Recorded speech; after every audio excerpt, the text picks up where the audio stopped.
Hulk, তোমাকে চাকরি থেকে বরখাস্ত করা হলো। আজ থেকে তুমি এই অফিসে আসতে পারবে না। কিন্তু ম্যাম, আমি তো সব কাজ ঠিকভাবেই করেছি, তাও আমাকে চাকরি থেকে বের করে দিচ্ছেন কেন? আমি তোমার কোনো কথা শুনতে চাই না হাল্ক।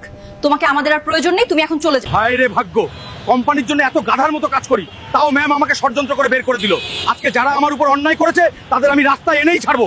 তুই এসেছিস বাবা, তোকে এমন দেখাচ্ছে কেন? মা, এত কষ্ট করার পরও আমার চাকরিটা চলে গেছে। মা, এখন আমাদের কি হবে? কোম্পানির জন্য এত খাটলাম, তাও আমাকে বের করে দিল। সবকিছু ঠিক হয়ে যাবে বাবা, তুই এখন একটু ধৈর্য ধর। এই নে বাবা, আমার এই গয়নাগুলো বিক্রি করে তুই নতুন করে কোনো ব্যবসা শুরু কর। কিন্তু মা, এগুলো তো তোমার শেষ গয়না, এগুলো আমি নিতে পারবো না। তোর এগুলা নিয়ে চিন্তা করতে হবে না বাবা, এগুলোর উপর আমার কোনো টান নেই। কিন্তু তুই যদি কিছু করতে পারিস, সেটাই আমার সবচেয়ে বেশি খুশির কারণ হবে। মা আমার জন্য তার শেষ গয়নাগুলো বিক্রি করে দিল। শরীর ফাইটা যাক, কিন্তু মায়ের খালি গলা আমি সইতে পারুম না। বড়লোক আমি হমুই।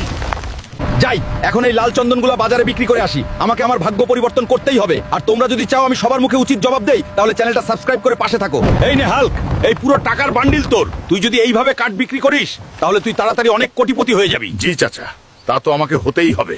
হ্যালো ম্যানেজার, আরো 50টা ট্রাক পাঠাও। এখন আমি এই পুরো মার্কেটের রাজা। মা, আমি আসছি তোমার কাছে।